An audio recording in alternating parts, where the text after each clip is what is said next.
Wally George had a stutter from the time he was born and was teased continually by everyone, from the kids at school to his own mother. But in spite of this stuttering problem, Wally had a dream. Wally wanted to be a star.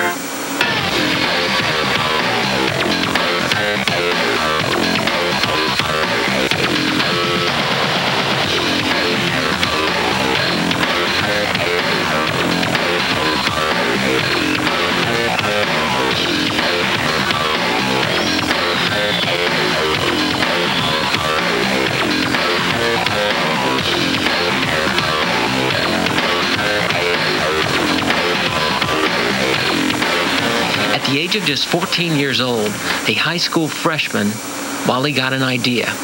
He wanted to host his own radio show, and despite discouragement from friends and family, Wally pulled it off. He was given a green light to produce and sell his own commercials for the Wally George Teen Time Show. At the age of just 14 years old, Wally became a star. Wally continued climbing the show business ladder and landed a role as a grocery store bag boy on the Ozzie and Harriet Show. Wally continued working in every aspect of radio and television for many years. He produced political talk shows and hosted political discussions on television and radio around the world. But after more than 30 years in the industry, Wally came up with another original idea. Wally wanted debates, not simple, polite discussions about important political issues. Wally wanted fierce, emotional fights involving everything from a woman's place in society to the immorality of a stripper.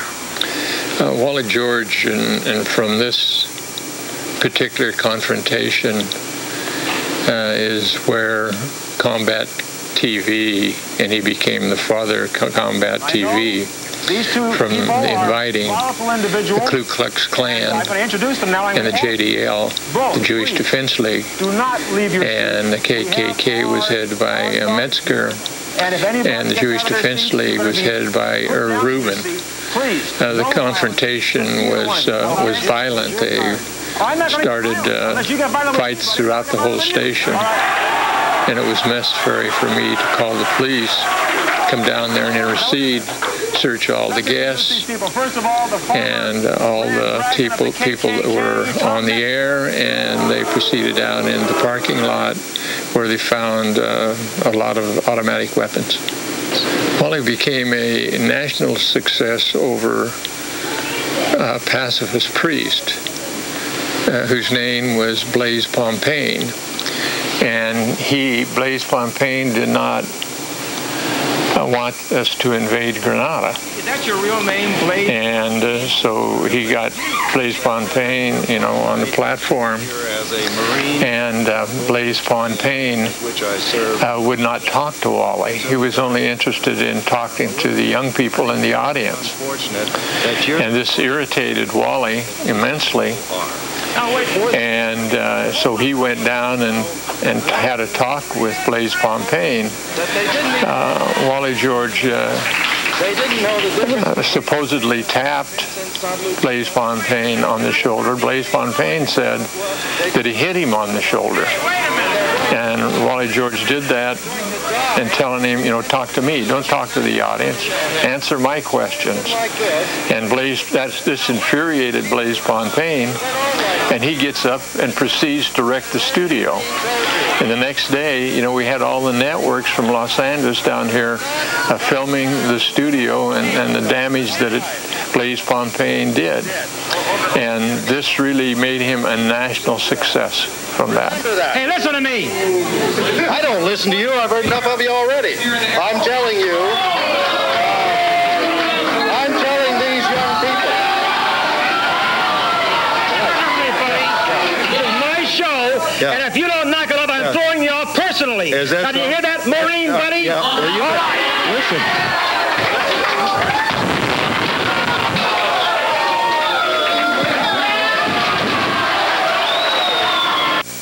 Wally's personal life was always filled with problems.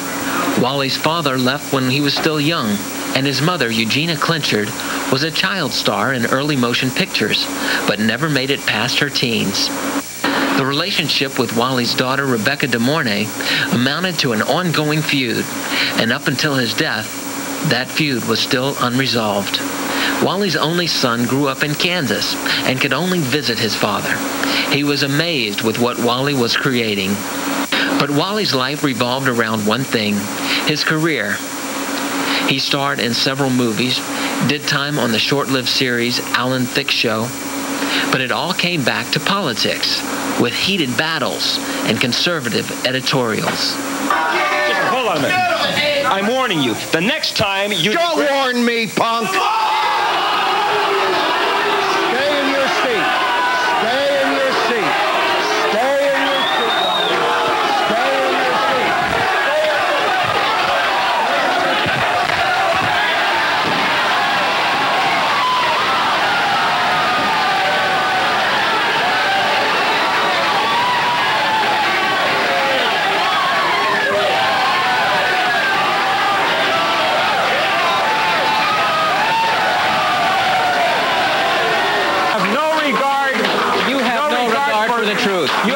More than I have. You have no regard for... You have no regard for the truth. You have no regard for the life... for your guests. For the life of a child. You have no regard... Get out of here. I'll be back in a minute. Get him out of here. Get him out of here.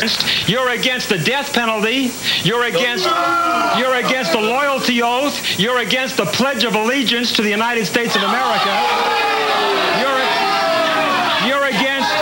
You're against prayer in school, and you are against the Victims' Bill of Rights. Isn't that correct?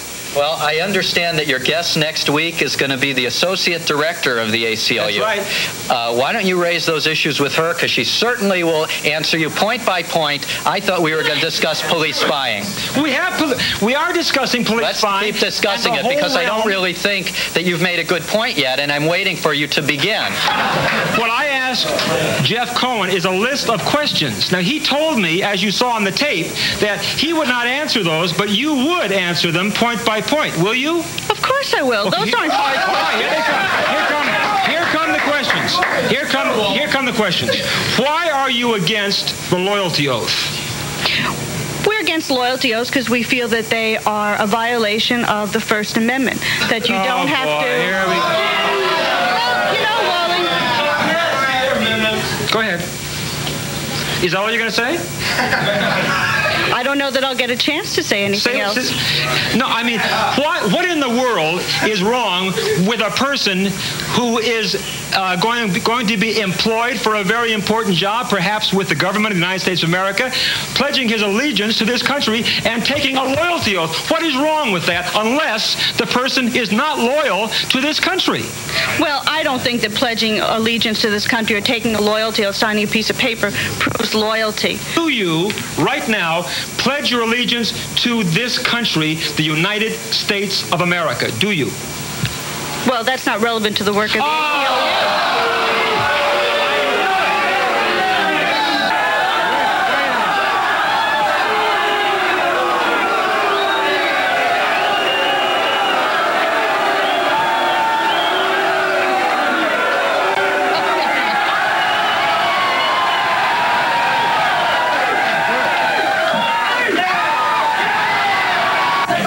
Probably one of the phoniest creeps I've ever had on my program. Get in the ring with me. You get your little tail in the ring. That's what you do. Get in the ring.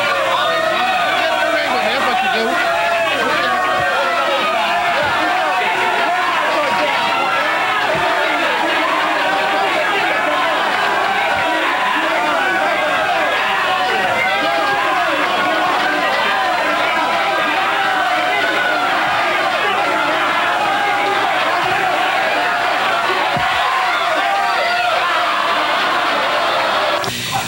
Accuse you of having a very dirty, filthy act. You use four-letter words. You say, "Hey, Wally is a four-letter word, ain't it?" Wait. I say, "Hey, I'm illiterate, okay?" Hey, Shoefly. Hey, that was supposed to be funny, okay? I say this. Can you imagine if you had four letters? Kiss my Wally.